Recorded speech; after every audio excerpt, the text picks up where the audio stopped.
Welcome to Tell Me Your Story, New Paradigms for a New World. I'm Richard Dugan, your host, and I really thank you for joining me here on the program. You can probably tell I'm ever so slightly distracted because stuff happens.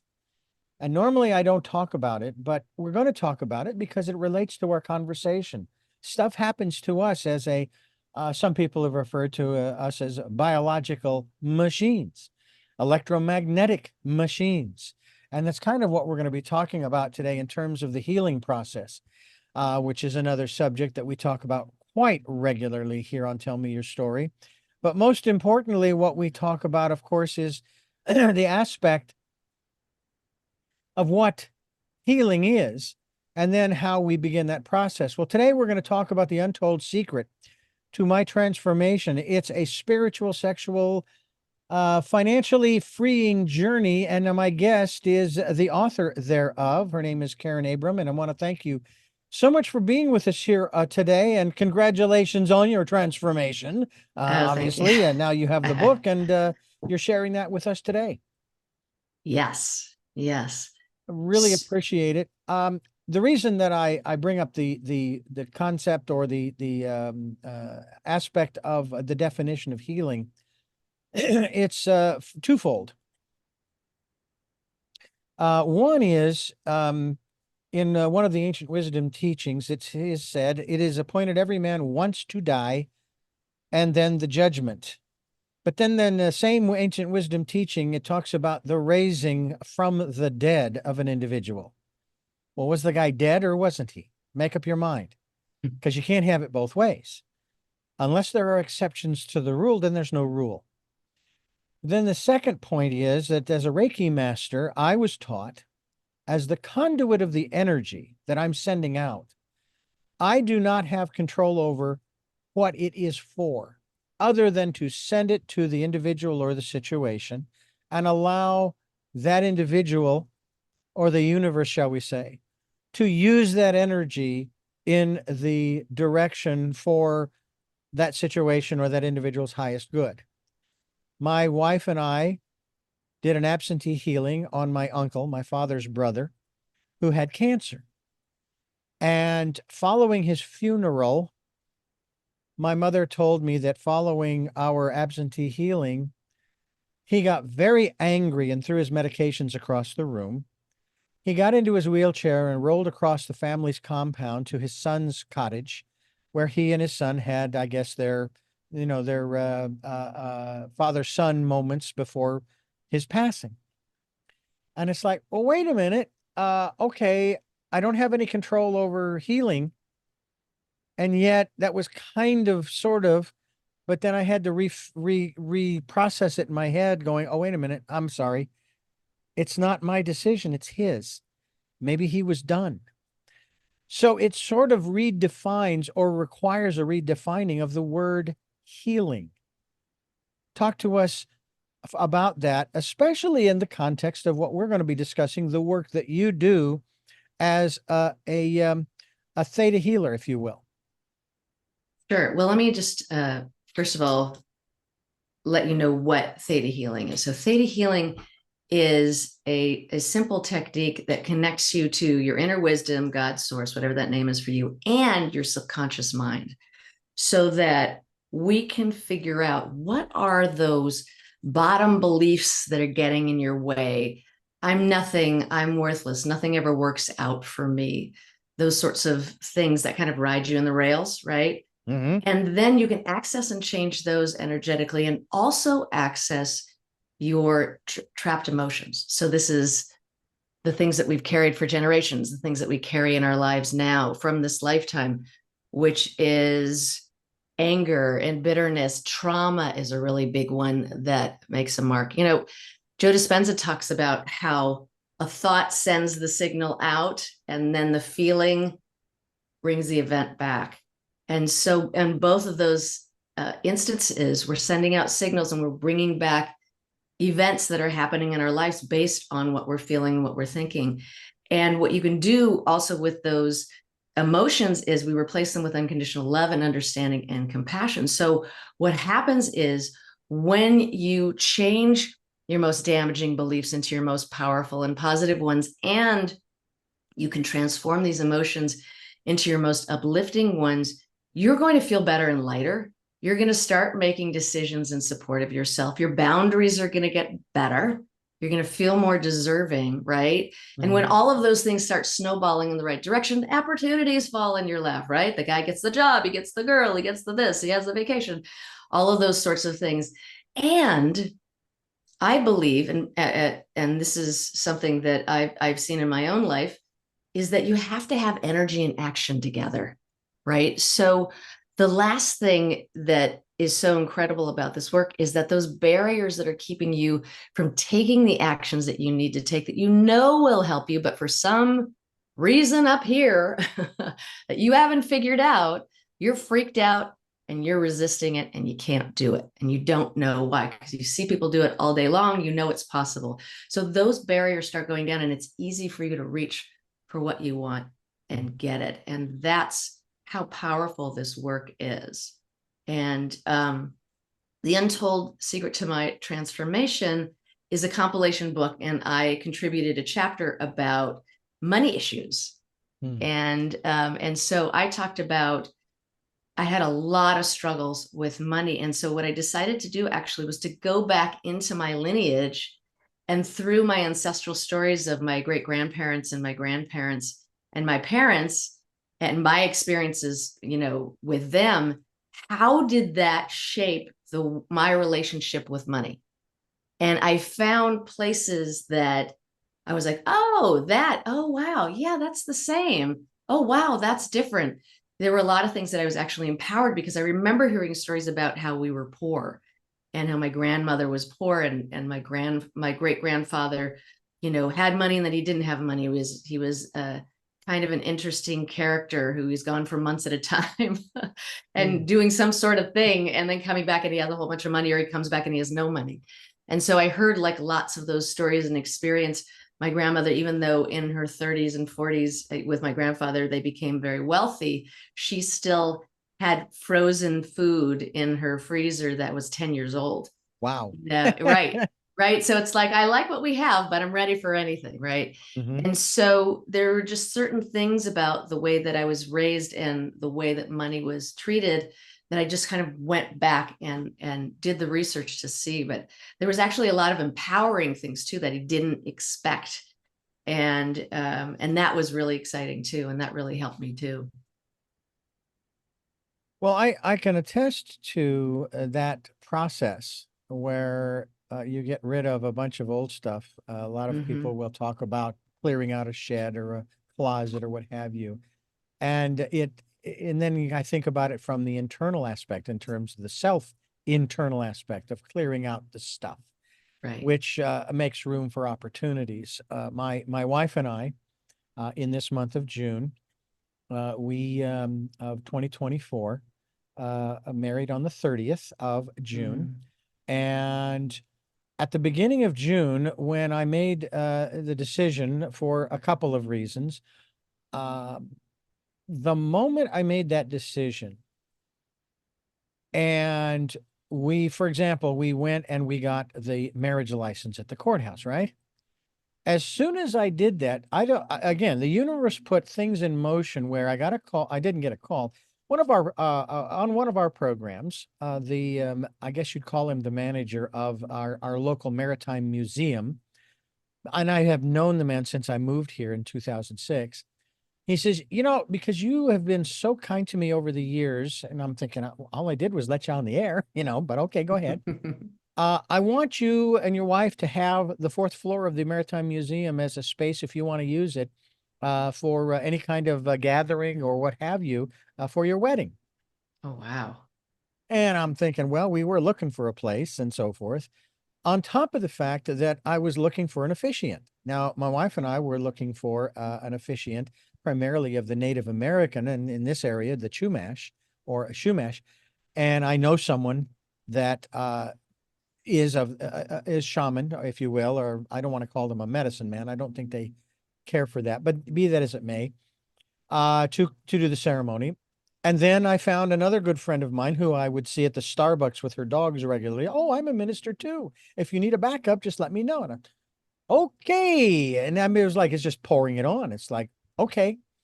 Went in. Yeah. Yeah. Yeah. It has been an amazing journey in this month of June. It's just extraordinary. On top of the fact that after that, we want to go on a vacation at the end of the year. And we'd been to this place up north of us here in Northern California. And I was interviewing the people who take care of the place. They're the caretakers of what's called Ananda Village. And after the interview, I was sharing all of this. I said, "Oh, we'd love to come up and visit. It's been a long time since we've been there." Da, da, da. Well, if you're going to make plans to come up here, we will host you. And I'm thinking, Mm, wow, okay. I'm not going to turn that down. right. So things actually do happen when you start clearing things away, when you start letting go of. Is part of the theta healing process just that. It's the recognition of those things that don't serve you anymore. And then I guess the next part of it is figuring out, okay, well, how do I get rid of it? How do I clear it? And Hmm. you're going to give us an example of that here in a little bit here on Yes, the program. But absolutely. is that basically what the theta healing process entails, is recognizing, oh, I don't need this box of junk. I'm going to get rid of it. And where do I get rid of it? And what do I do with it? And when you talk about your transformation, and I'm tying this all together, Hmm. you don't actually get rid of it, but actually, because everything is energy, you just Hmm. transform it. Question? Absolutely. Yeah. Absolutely. Yes. The wonderful thing about this work is it's all about transforming these beliefs.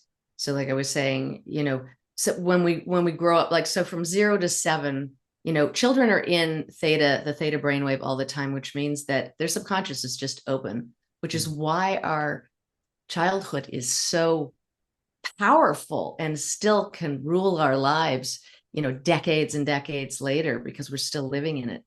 And so we feel like, in a lot of ways, because we have parents or there's the godlike figure, and they tell us what to do, and they, and they may have had a bad day or whatever. And we, internalize that because we believe we're kind of the beautiful narcissist, right? We're just, we think that the world revolves around us because that's kind of the way it started. And Mm. so we think, oh, this person mistreated me, or my brother mistreated me, or my sister mistreated me. I must be doing something wrong to cause that, right? So we start trying to earn our existence. And there can be worthiness issues that come from this, right? Because there must be something wrong with me. So I'm not worthy of somebody treating me well. And then when you get that mark on you, or that belief, you start pulling in people who feel the same way about themselves, and then, put it out on you. And so the beauty of this work is that we're taking that divine energy, that inner wisdom, and marrying it with this theta brainwave, so that we're bringing that to the deepest part inside of you. And this work also goes on 4 different levels. So it works on our core level, which is everything that happens in this lifetime, then our ancestral level, because we come in with our ancestors' fears and their traumas and their experiences. We come in also we go to the history level, which is our collective consciousness, which is very, very potent now, probably more than it ever has been, and our past lives. And then our soul level is the deepest part of the other three. And so essentially it's like there's a lot of people on our board of directors.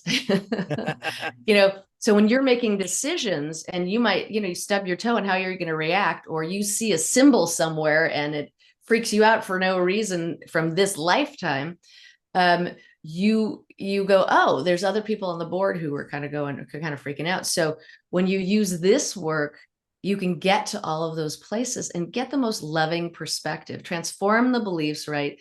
Shift these feelings.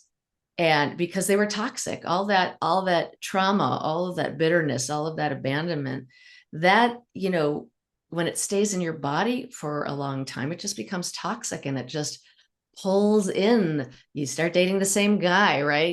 You have the same kind of boss. You have a friend who betrays you. Those sorts of things start happening. It's those patterns that we have difficulty changing. The other things, I always say that change comes from the point of least resistance, right? So you could come to me and say, I've got a health issue. And then we'll do a thing and we'll do a session. And then your relationship with your mother heals. And you're like, oh, wow, that feels better. And then you feel so much more empowered that your health starts changing, and so you don't know where it's going to run to first necessarily. You come in and you have an intention, but it can go, all roads lead to Rome, I like to say. Mm-hmm. And there's another aspect of it too, in that if you have people in your life on a Mm-hmm. regular basis, whether it's if immediate family, spouses, children, and so forth, that change in energy, if you will, it starts to impact them. I mean, it's Mm-hmm. not just that they say, "Oh, what happened to Right. mom? What happened to dad or brother or sister?" Right. It's that they are very much aware, even if it may be on a subconscious level, that something rather interesting has happened to Mm-hmm. them. Yeah. And they may not necessarily say, what did you do? I want to do it too. And it may not go that far, but Mm-hmm. then they will not start to maybe they will start to notice some subtle changes in themselves, Mm-hmm. maybe in terms of their language, that's not so pessimistic, Right. that kind of Uh-huh. thing. Right. I can attest to being around individuals over the years who are very pessimistic. I'll put it that Uh-huh. way. Uh-huh. Uh, and they just didn't understand why this was happening and that was happening. And I'm just sitting there going, I can kind of tell you, but if I told you, you wouldn't like it. Because it all comes back on you. It's Mm-hmm. all you. You did this, Mm-hmm. whether you like it or not. Mm-hmm. And that's one of the aspects I think that we'll talk about too. And that is the aspect of the recognition that we have done all of this, if you will, to ourselves. Yes, there are certain circumstances outside of ourselves that we have no control over. I don't know. I have Mm-hmm. no control over what's going on. Let's just use a few examples in Washington, D.C., or in the Mm-hmm. Middle East, or in China. I don't have any control over that. At Mm-hmm. least I don't think I do directly Mm-hmm. from, and again, there is no distance in all of this too. I recognize that. Right. What Uh-huh. I do have control over immediately, if I choose to consciously recognize it and accept the responsibility for it, watch, there's a dirty word for you. Someone said to me, and this is probably a better analogy. They said, Richard, you wrote the script, Mm-hmm. but that doesn't mean that you can't change the script. Right. And that's what Right. you're talking about. By the way, I want to make note of something you've got on the back, and this is only for those who are watching us on YouTube, the conversation. You have inner bully breakthrough, Uh-huh. reset to success. Yes. Talk Yes. to us a little bit about that as we continue. That right now it's a course that I am teaching. It's a 12-week course that dives into healing your inner critic so that you can move forward, like you said, reset to success, be able to take those actions that you want to take, be able to move forward in your life with ease and bring in more opportunities. And really, underneath it is really about loving yourself, right? Because the inner critic, or like I like to call the inner bully, that aspect of you has it's there because it wants to keep you safe and comfortable. It's not there because it wants to bring you down. Mm-hmm. It just has a different style. I always say it's sort of like that crazy uncle that has to come to all the parties. Oh, yeah. It's Mm-hmm. he's in the family. So we have to learn to be able to find out what were the root causes that caused that to happen in the first place, cause that voice to be there and whispering or screaming in your ear when you go outside your comfort zone. So when you start understanding that it's just a little misguided, then you can say thank you. You can learn what you were meant to learn from all those experiences you had by listening to this voice. And then you can come back and go, oh, okay, I deserve something different. I deserve. And when your boundaries change, the way you speak changes, the way you walk, the way you hold your body changes, and people get it. People look and they just unconsciously get it. And I have to say, the things that people are telling me, well, what you were talking about with clutter a little while ago, Mhm. had a lot of people saying they're clearing clutter they've had for years that are coming out. And because, right, that the external clutter is really the internal clutter, right? It's just another manifestation of that. And if you really have an excessive amount of clutter other than just a desk, and it counts for the desk too, but in a bigger thing, it's usually you're hiding from trauma. And so these are all barriers that you can hide behind so that no one can harm you again. And so when you start clearing the trauma, things start changing. And so, Mm. and there's a great story. There's a gentleman that I've worked with, a client of mine who had experienced war trauma as a child in World War II. Mhm. And then he was in Vietnam. And so he had it as, as a civilian and as a soldier. And after that, he couldn't rub two nickels together. It was very difficult for him to make a living. And he was coming into people who, he was having relationships with people who were very abusive, and, that just kind of furthered the PTSD that he was Mhm. working with, or he was living with. And so when we started going to those really early traumas and the ancestral traumas and all of that, and all of these traumas that he had gone through, I remember one day, and he had never told me this before. He goes, I just cleared out 6 months of clutter out of my kitchen that had been there. And then he told me later on that he had started investing money. Now, this is the guy who had been broke before. And he started investing, he started studying and investing his own money. And now he has more money than he said he could ever spend in his lifetime. And he's actually able to help other veterans who are scraping by without harming his own, without losing his financial station in life. It's really remarkable. It is remarkable the different modalities that are out there that are helping Mm-hmm. people to break through a lot of these barriers that Mm-hmm. in many cases were self-imposed, and in some instances um, not to replace the responsibility for blame. Don't get me wrong. Right. But I mean, I grew up, I mean, you talk about inner bully. I had outer bullies in school. Mm-hmm. But it gave me the opportunity to do really well in track and field because I learned how to run. Mm-hmm. Run, Forrest, run. Right. Oh my gosh, that's great. Yeah. I've heard that, actually. I've heard that people have said that before, that they thank God for all the bullies they had because they learned how Yeah. to run really fast. And I have to say that back in, I'm going to say 2016, Mm-hmm. my best friend, who has since passed, I knew him for 53 years. I say that Oh, wow. proudly. Wow. He told me about one of our bullies who Mm-hmm. had died Mm, at the age of 56. mm, And of course, he and I, my best friend and I, used to talk all the time about going to the class reunions. Oh my God, mm-hmm. all through high school. Oh yeah, it's going to be so great. 10 years after we go to the high school reunion, da, da, da. We never went to any of them. So I don't know what any of these people look like today. Uh-huh. And they probably don't know what I look like today. It's just Uh-huh. as well, I suppose. But um, what I like about the second half of that is the reset to success.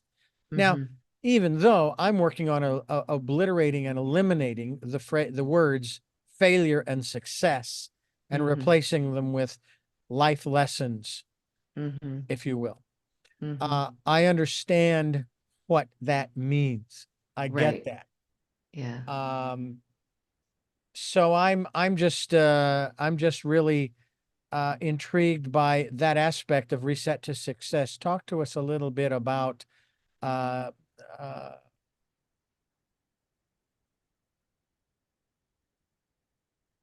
the the process of resetting. I know that theta healing is the process Mm-hmm. that you're talking about, but talk to us about that.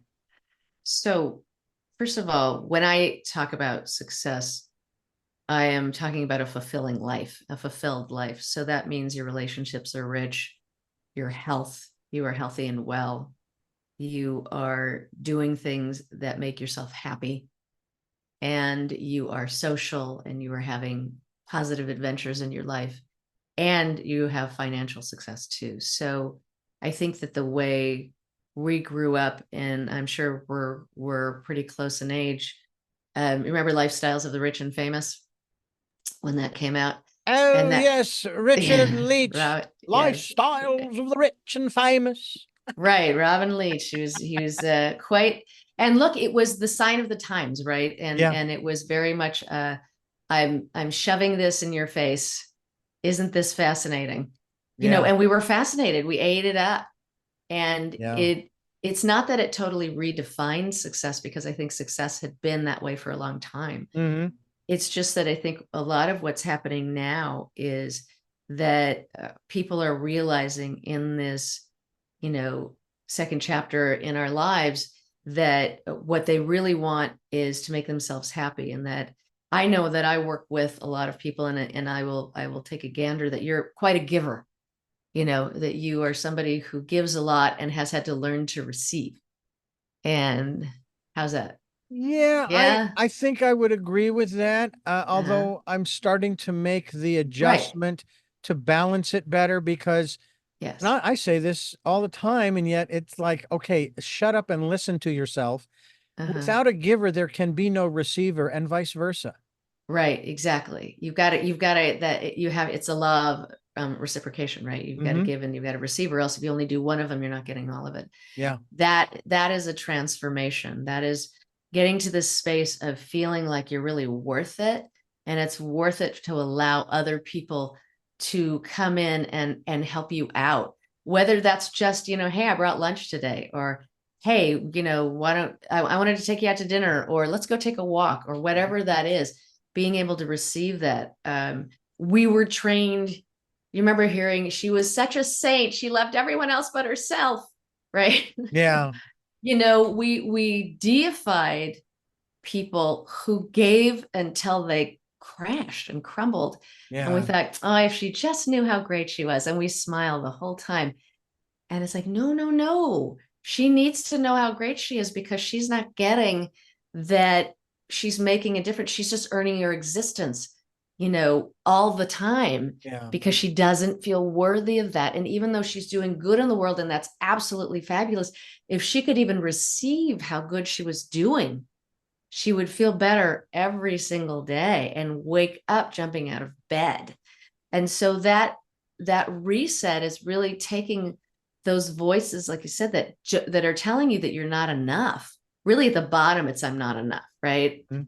And I'm unworthy, and I'm not enough. And some of the stuff goes way back to caveman days. If you think about it genetically, because this is when we were afraid that we were going to get eaten by a saber-toothed tiger, and the weather scared the heck out of us, right? We didn't know what all of that was, so we had to offer up something to the lightning and the thunder and the rain so that it would stop, like, get it out of here, right?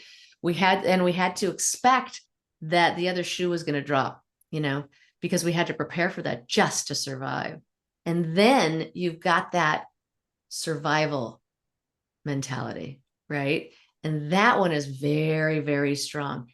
And you may not have that in every area of your life, but you may have that somewhere, right? Your marriage may be wonderful. You have great friends. You have a fun life, and you've hit an income ceiling, right? And so that's where your survival, mindset is there, or that lack mindset. There's never enough money. And so what we do with the Theta Healing is we can go in there and shift those belief systems that there's never enough money, that I'm never enough, that I'll never be enough, and bring in, what does it feel like to feel fulfilled? What does it feel like to have your needs met? Yeah. What does it feel like to have balance and harmony? We get so used to feeling a certain way Mm-hmm. that we consciously and unconsciously create things to feel it again. And it's like an addiction. It's not even like an addiction. It is an addiction. And we will say things that it would be like, I don't know why I said that to you. I'm so sorry. We got in a fight over it. That was, I don't know where that came from. And it came from the addiction to being in chaos. or to be in drama, or to be addicted to being poor or victimized, right? A lot of people feel very, very victimized. Even victim, I always say that victims make the best victimizers, right? Because they've got the rationalization, and they're both just on the other side of the coin, right? They both have very similar aspects to them and energy to them, just one's aggressing out and one's And, not. yeah. And we have, I won't go into any detail on this, but Sure. we have on the national stage Uh-huh. that combo. Yes, right. Yeah. Now, what's interesting though is, and you've kind of alluded to this as well, that in spite of what we might perceive as, oh, I don't want to be either of those. I want to go through this, theta healing. I want to get rid of that. I don't Mm-hmm. want to go there. The Uh-huh. reality is that we are all here to learn and to learn from one another. So Mm-hmm. there is something we can learn from an individual who is both a victim and victimizer. I mean, Right. I remember back in the early 80s, I was Uh-huh. going through some personal growth programs. I've shared about this before. And of course, the big deal back then was, well, it's just all of your parents' fault. You blame your parents for da da da da da da da, whatever, you know. And Uh-huh. then we moved into the whole arena of codependency, Mm-hmm. that aspect. Then we moved into the 90s into more of an interdependent understanding and awareness. Uh-huh. And then in 2015, June, ironically, this very month, we were sucked right back into victimhood. Uh-huh. I said, no, I have already played this game and I don't want to play it again. I mean, I Uh-huh. love playing Monopoly. I'd be more than happy to play with you, but I ain't going to play this one. Right. Uh-huh. And yet I managed to get sucked in 2016. It took me 6 months to get unsucked, and I began to Uh-huh. process it. And the first thing I had to say, and I actually realized I had to say it out loud, verbally. Uh-huh. Thank you, teacher, for teaching me how not to be. Mm-hmm. That was the first step. Mm-hmm. But the fact that I used the word teacher, Yeah. because because there's more than one, Mm-hmm. they are teaching us that how they say that it takes more muscles to frown than it does to smile. Oh, wow. Mm. It takes, I would, and I don't know any statistics on this. I will bet you it probably takes a hell of a lot more energy to play the victim than it does to play uh the responsible individual who accepts his life, her life as it is, and continues to say, look, I've done whatever it is I've done to myself. All of the choices I've made have brought me here, and all of the choices I Right. will make will take me to where I'm going to go. To which one Mm. of my guests said, well, add to that, and the choices that you make today are based upon your perception of what you perceive the future to be. And Right. what's ironic is that unless you let go of the victimhood mentality, your perception of the future, you can say all the great words that you want. If I'm correct in this, and please correct me if I'm wrong, doesn't matter what your words say Right. in terms of how you want to see the future. If you're Mm-hmm. still complaining about the present and it's somebody else's fault, Mm-hmm. then your expressed perception of the future is a lie. You're Right. lying to yourself. You don't see the world as better by blaming Mm-hmm. everybody else right now. I mean, how could it be? Because of Mm-hmm. the energy that it takes. That's why I said back when all of that started in 2015, this person cannot maintain and sustain this. Mm-hmm. They're going to burn out. Mm-hmm. If they don't burn out and say, I'm out, I'm done, they'll die, Right. you Yeah. know? And Yeah. that's their choice. I mean, that's always our choice to do what we will. It's like my Right. father, my late father, he passed away a little over a year ago. His eldest daughter died a year prior to his passing. And at that point, he basically said to my mother, I'm exhausted. I'm tired. I can't do this anymore. We're not supposed to be burying our children and so forth. Now, he was not a real negative person, Mm-hmm. but he wasn't happy. Right. Yeah. Not being happy takes a lot of energy too. And a year later, off he went, Right. you know, Right. and those are his choices, you know. Right. I will just sort of a sidebar on my sister. I learned after her passing that she was dealing with breast cancer that spread and this, and then she had asthma and she had this. And I cannot believe all of the stuff that she was going through until she passed at age 65. Wow. But um, my sisters and mother told me, and even her husband, he said, I, she never, ever complained. Mm-hmm. Never, Mm-hmm. ever complained. Wow. It was just an amazing thing. Right. This is Tell Me Your Story. We're talking with Karen Abrams. We're talking about Theta Healing. She is a master Theta Healer. I like that. I am a master, a Reiki master, only because I went through the 3 levels of training. Okay. Uh-huh. Um, there comes a point, and I think this is true too, even with one of the things that we promote on this program is encouraging people to go within, to listen to that still small voice. You can meditate, you can call it prayer, whatever you want to call it. Okay. That there comes a point where it sort of becomes second nature. Mm-hmm. Now, that doesn't mean that you're not consciously aware of what you're doing. You Right. are, Right. but you don't really have to put a lot of effort into thinking about, okay, I need to now spend some time going within. And whereas I listen for the impressions. When my Uh-huh. sister passed, I heard her voice. Hey, Richard, it's Uh-huh. okay. Everything's good. My Uh-huh. father, I didn't hear his voice, but I still get impressions from him. And Mm-hmm. when I do the little self-talk, when I'm going through maybe a little challenging time, not feeling so great, hey, it's okay. You're doing fine. You're doing fine. I'm proud of you, blah, blah, blah. Uh-huh. That's my dad. I conclude that's my dad coming through me, Uh-huh. you know? So That's I've got sweet. that connection and I talk to him, hey, when I'm going through those troubled times, Dad, what do I do now? Uh-huh. Kind of thing. Um, we're going to go have you take us through a little a theta healing here Sure. in just a moment. And one of the aspects in this that I want to kind of touch upon is for someone who's aware of it, like Mm-hmm. someone who's listening now, Mm-hmm. who wants to glean something off it. In other words, maybe it goes without saying because I've already stated the fact that if you go through the theta healing, you get rid of the baggage, you start, Mm-hmm. moving out of survival mode into thrival mode. Right. That your energy then starts to impact the people who are just kind of listening and kind of gleaning a little bit here, Uh-huh. um, they're going to be impacted as well, right? Yes. I mean, Yes. it's like the drop in a still pond and the ripples of water out. Mm-hmm. Absolutely. It's really different forms of unconditional love, what it feels like to be appreciated and to be grateful and to learn once again, you're going to be in the receiving mode of receiving energetic downloads and the universe's perspective or source's perspective or your inner wisdom's perspective on things, the most loving perspective you have. We need to learn, uh, we need to learn what we were meant to learn from something, like the most loving lesson.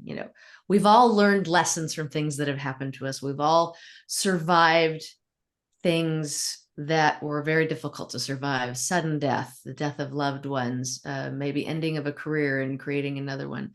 So we've all been through, or illnesses, or financial challenges. We've all been through things. And if what we learn from it is, life is hard, life is a struggle, those are okay things to know about, that life Mhm. can be hard, life can be a struggle at times. When we generalize about everything, which we try to do just so that we can get a control and a handle on what life Mm. is and to be right about it, and we go, oh, maybe what I was supposed to learn is that if I'd loved myself here and put a boundary here, that whole thing wouldn't have happened, or I would have left this relationship earlier because it was abusive, or I would never have trusted someone that I knew was untrustworthy, but I wanted their approval so badly that I went into it hoping that they would love me. Right. And so we want to get to this place of really coming from our essence and coming from that really deserving place of, we deserve good fortune, we deserve joy, we deserve to make ourselves happy, we deserve to allow others to contribute to our joy. We deserve to have great health, And so this is, and we can also have, the way one of my friends, mentors who is a proxy mentor for me too, just a remarkable guy, had said that the way you react will determine your existence. Mm. And wise people have said a version of that before also. So if you've had a hard life, but all you think of is that life is hard, it's never really going to change. But if you've had a hard life up to now, and then you go, that was enough. I think life, and I can acknowledge the things that are easy. I can acknowledge the things that are fun. I can acknowledge the things that are joyful. And instead of going, yeah, but I always say, what happens is our yeah, buts get too big, and we just discount all that good and go, it's really hard. Except this, right? This thing is still happening that's really hard in my life. And instead of going, you know what, it's kind of this, buffet or this dish that has all of these, different, this meal with a whole bunch of different dishes on it, right? And we've got everything. We've got the sweet and the sour, but that's what creates the richness of our life, and how we react to all of it shifts when we can go to this really deep and loving level inside of us and shift that stuff. Oh, what's real interesting. You talk about the yeah buts. Oh yeah. Talking with a good friend of mine, and I forget what the conversation was about, and I used that phrase, and she stopped me. She says, "Wait a minute, wait, hold it, stop. Yabbit. Do you know what a yabbit is?" No. What's a yabbit? It's a little fuzzy creature with long ears and a fuzzy tail. That was the way she interpreted that. A yabbit. Yeah. Let it go, Yeah. Just let it hop away, so to speak, Yeah. Yeah. There's a wonderful technique that I learned that I call acknowledge, accept, and allow.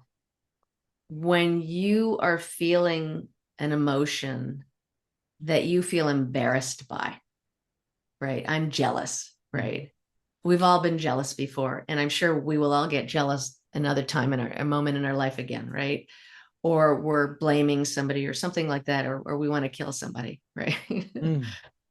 When you say, I get that, and then you fill in the blank, right? So you say, I get that. I feel jealous because I saw my friend drove up in a Bentley, and it, I get that. I feel jealous because my friend drove up in a Bentley. And then you say, I acknowledge it, I accept it, and I allow it.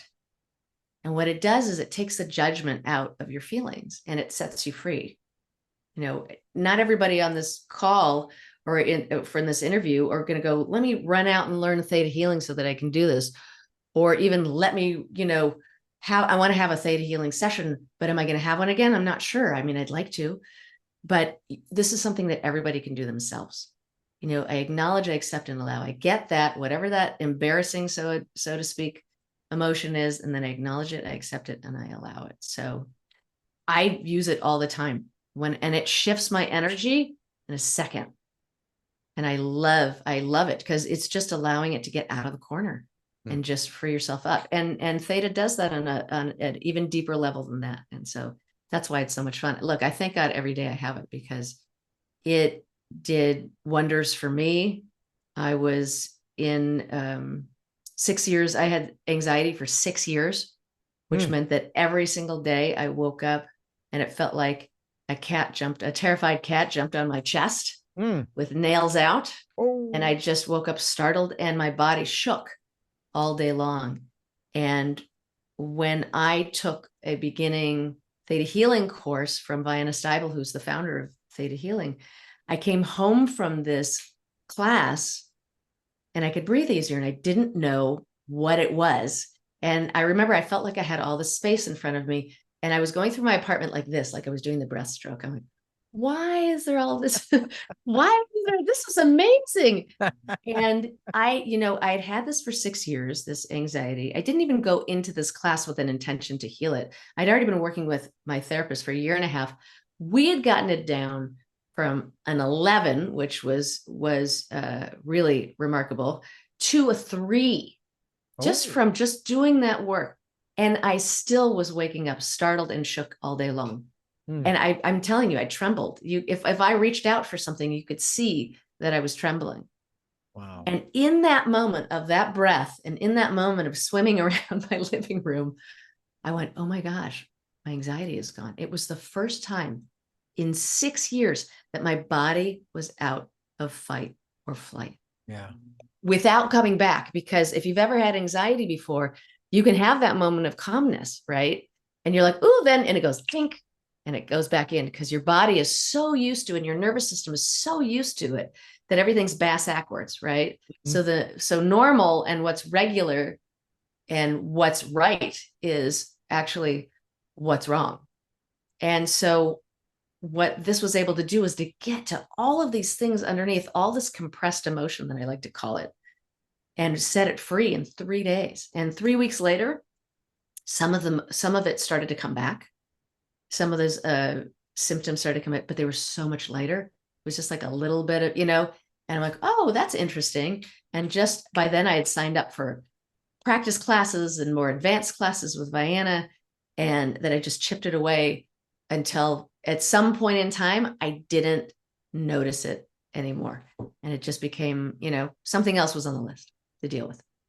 We're talking with Karen Abrams. We're talking about her being a Master Theta Healer, and we're going to take time here in the next, I'm going to say 5 to 7 minutes to allow you to take us through a healing process, a Theta healing process. And you have already stated that this is something that we can learn. Obviously, it takes training, but it's something we can Right. learn so that we can do it ourselves. I think that one of the first modalities that, aside from the Reiki, that I learned back in the late 2000, the early 2000s, or the late 1990s, I forget which. Anyway, in one of my interviews, EFT, which was basically referred to as tapping. That was kind of one of the Right. first ones that I learned about in these interviews, which I thought was real interesting. Everybody can learn to do it, and it really helps, and it helps some Yeah. people, and then you have to find your own modality. So I'm going to turn it over to you for the next 5 to 7 minutes, and I'll tell you what, as we move forward here, for those watching on YouTube, I'll be giving her like 3 minutes and 2 minutes and 1 minute, that kind of thing, and that way she can sort of wrap things in that regard. So I turn it over to you, Karen Abrams, Master Theta Healer. Well, thank you very much. Okay. So what I'm going to do is I'm going to close my eyes and I'm going to ask if it's okay to come into your space. Richard, you can be the proxy for everyone and you're going to be our yes man. Okay. So, and this is a nice yes man. When I do this in one-on-one sessions, and I also do this obviously in group sessions and when I teach classes, this is all within your control. And that's what I want to let you know. If there's something that you don't want, you just say no. It won't happen. I cannot do anything to you. It's all under your own control. So I just want you to know that. I always say the worst thing I could do is it's like throwing a cotton ball at somebody. It's Mhm. really, it's really not going to hurt. So, okay, so I'm going to close my eyes. And the reason that happens is I'm going into a process and my eyes roll back in my head, just like when you're nodding off into sleep. The theta brain wave, as it's accessing your subconscious mind, is going to the dream state. So you're right when we're kind of here and we're kind of not here, almost when you get bus head, I call it, and you kind of go like this. And so that's when you're open to suggestion. And that's why you say yes and no, because it's up to you what you would like. So here we go. I'm going to ask if it's okay to come into your space. Yes. Yes. Okay. So I'm going to go and you can see my head just move a little bit just because I'm watching the energy go through me or feeling the energy go through me. And then there's a few different things that I'm going to ask. And one of them is that would you like the universe's perspective on something? That could be God, that could be your inner wisdom. I'll switch them all around, source. And also, which is going to be the most loving perspective, and also what something feels like, what it feels like to be completely loved, to trust yourself, to believe in yourself, things like that, to be grateful. Okay. And then would you like to heal a certain, anger, like we said, those deep-seated emotions, and allow them to be replaced with unconditional love and understanding and compassion? Okay. Here we go. First of all, let's let you know what universal unconditional love feels like, if that's okay with you. Yes. Okay. And let you know that it's safe and possible to allow this to come into every cell of your body. And like I said earlier, it's coming into all those 4 levels: the core level, your past life and collective consciousness, and your in this lifetime, and our ancestral level, and also our soul level, which is the deepest part of all of those. So this is going deep, and let you know that you're worthy of, and this is a really old belief, and I'm going to say it like this: would you like to know that you're worthy of God? This is an old belief. Yes. And like I said, this could go back all the way to caveman days, definitely to the time when organized religion was starting to come about and people felt like they had to earn their existence and they were unworthy of this energy. So let's let you know, if it's okay with you, what it feels like to be worthy of God. Yes. And also know that all this energy and information will be downloaded to you in all languages and all levels, so that we leave no stone unturned inside, your subconscious, right? It's going to go into all the files. There we go.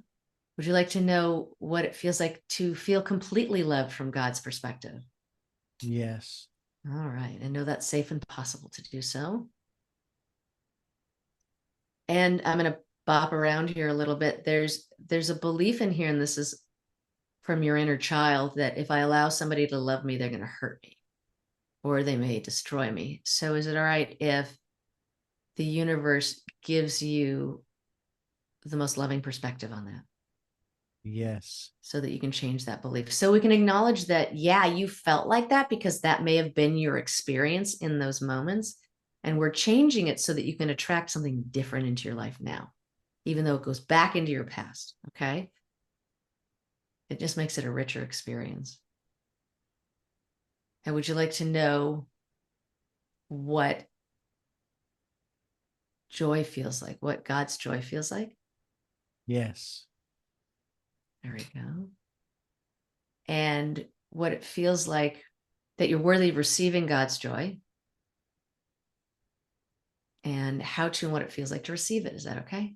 Yes. Now, your eyes might feel heavy too, and that's okay to allow them to close if you want. There we go. Would you like to know that you're worthy of receiving your inner wisdom's unconditional love? Yes. Okay. Would you like to know how to and what that feels like to receive it? Yes. Okay, terrific. Yay. Okay. Would you like to know what it feels like to be a completely healthy 28-year-old person? Yes. All right. And this is from God's perspective. There we go. That's teaching your cells a lesson.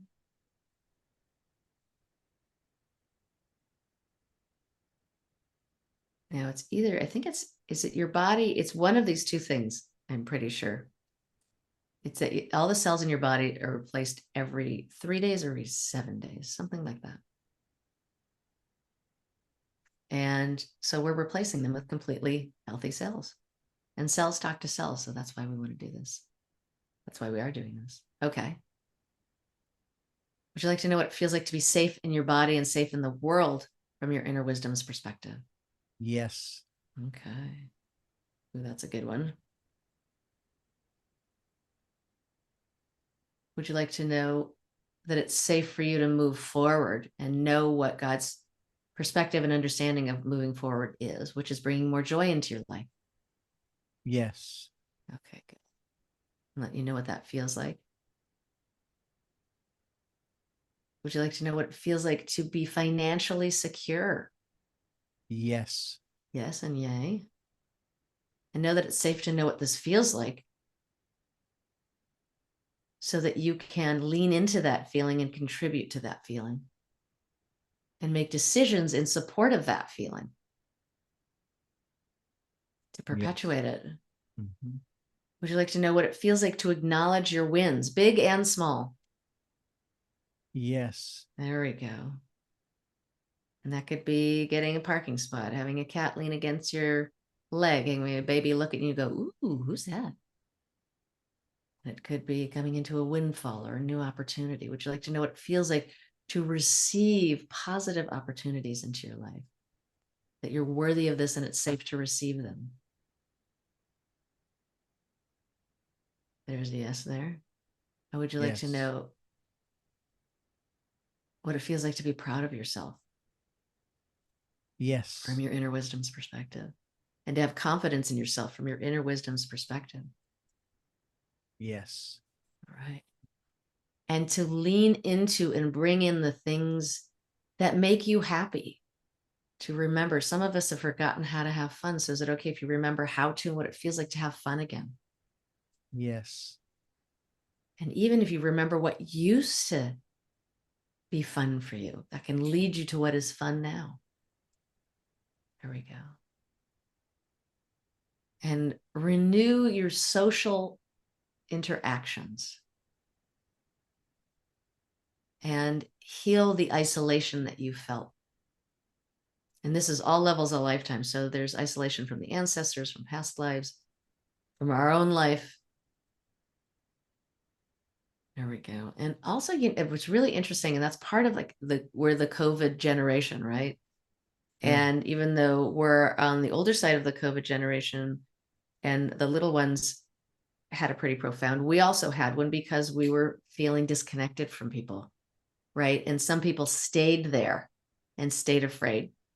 And so let's let you know that it's okay for you to be healthy, and it's okay for you to reconnect with others, and it's safe to. And to remember what it feels like to be in the outside air, what it feels like, there we go, to be outside and enjoy yourself and allow yourself to feel fulfilled and know what it feels like to have your needs met from the inside out.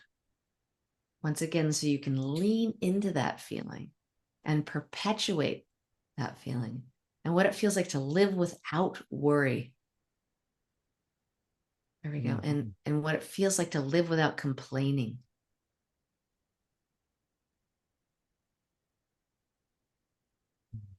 And what it feels like to live by focusing on what is working in your life, and also have the discernment from Creator's perspective, from God's perspective, of what you still would love to change. That we can go that way. You can love your body and still love to change it. You can love your financial situation and still want to change it and change it. You can love your relationship and still want to improve it. So God's just letting you understand that all of those things are true. And let's show you what it feels like to have faith in yourself from God's perspective. Yes. Trust in yourself. Yes. Trust in life. And marry that with discernment so that you could really see what's going on. So you know the difference between being trusting and being naive. There we go. And what it feels like to bring happiness into your life every single day.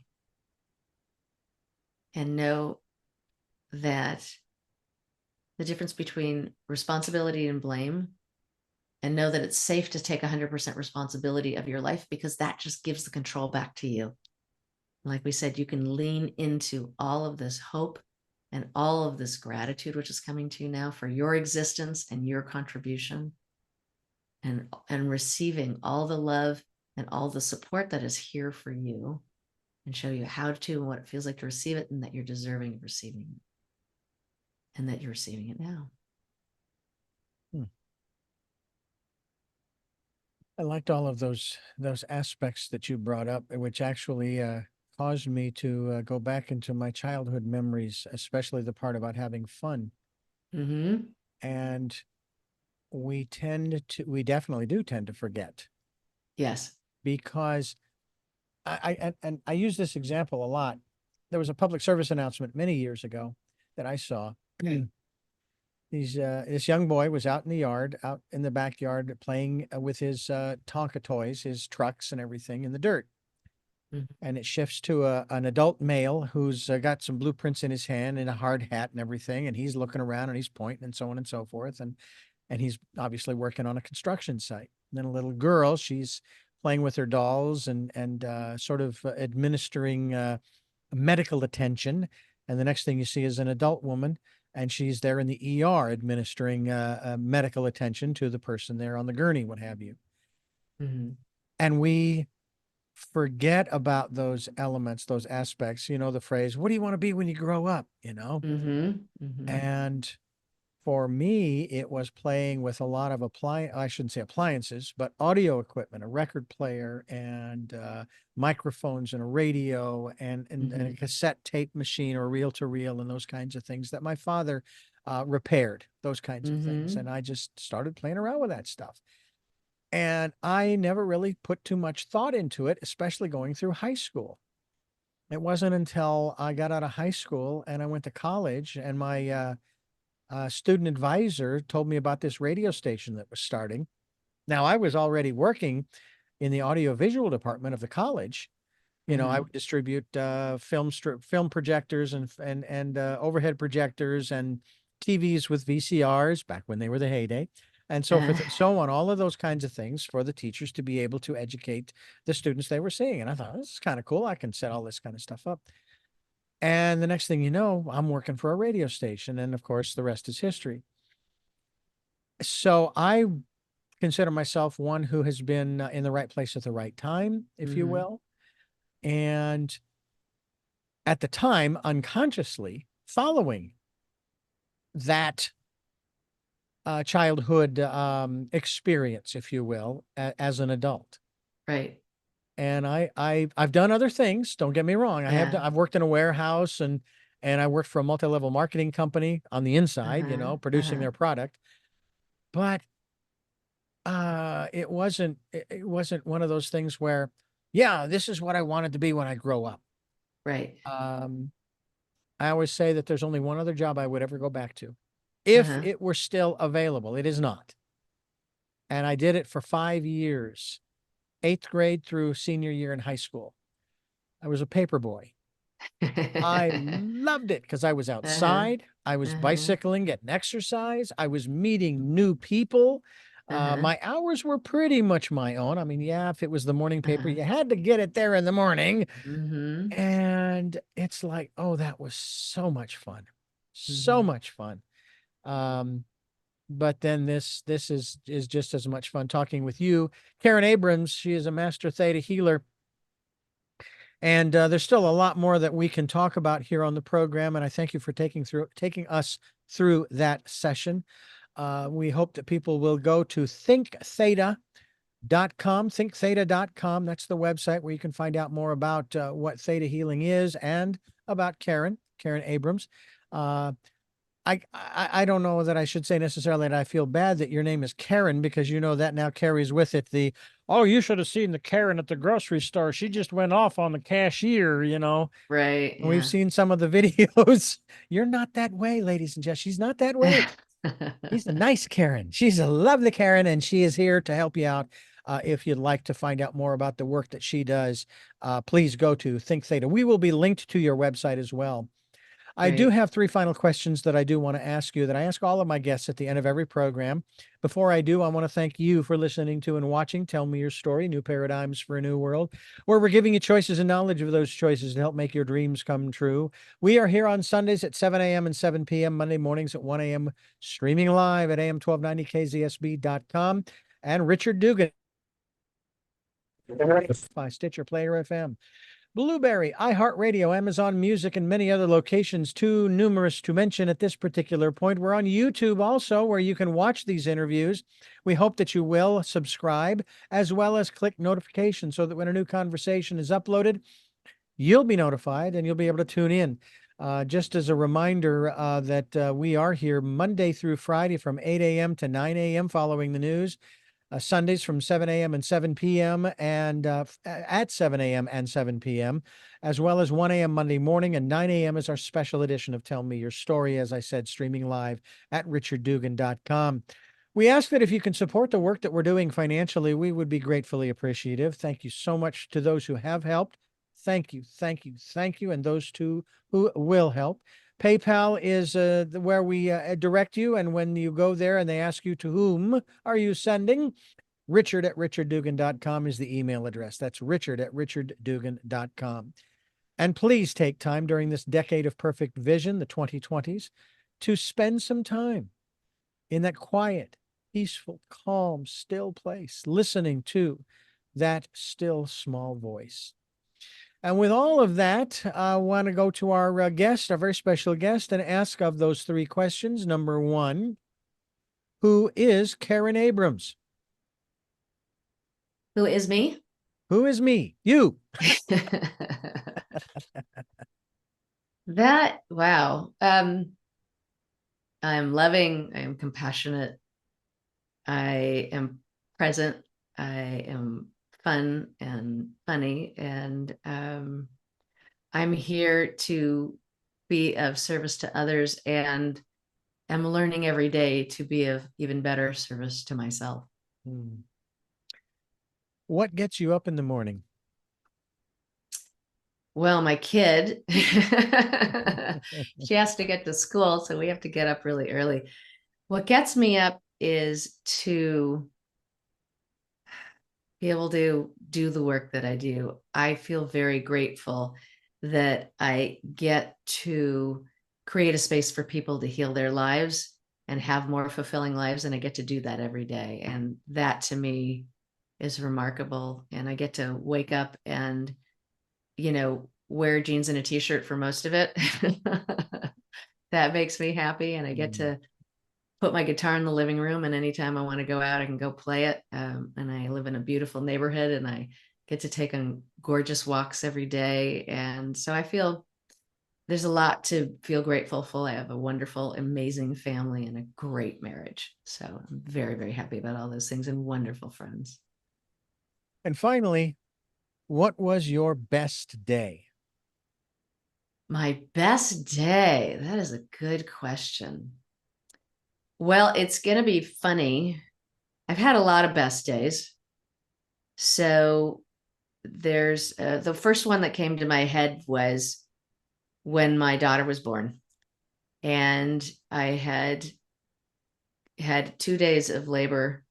And finally so I went in on Tuesday, and she was born on Thursday. Tuesday morning, she was born Thursday evening. Wow. And when she finally was born, and they put her on my kind of like the hip belly, like right in that kind of spot right there, was a moment that I will never forget. And it was like the birth of more unconditional love than I've ever felt in my life. And so I would say that's the best day. And the other days when I'm playing music, those are great days. When I'm with my friends, those are great days. When I'm taking adventures, those are really, and doing something new, those are really best days too. Well, I thank you for sharing this time, this day with us here on Tell Me Your Story. Karen Abrams, Master Theta Healer. We encourage people to go to your website, thinktheta.com. We'll be linked to it as well, so people can just click on it and away they go.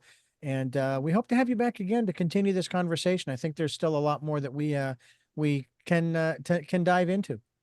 Absolutely. I would love to come anytime.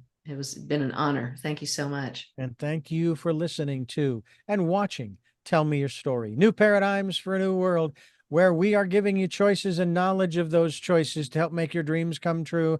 And until our next broadcast, podcast, videocast, love to love. Jeanette, I am still listening. Dad, continue to be happy, because I am. Smokey, I'll see you on the other side. And to my dear friend Zorro, aho, aho.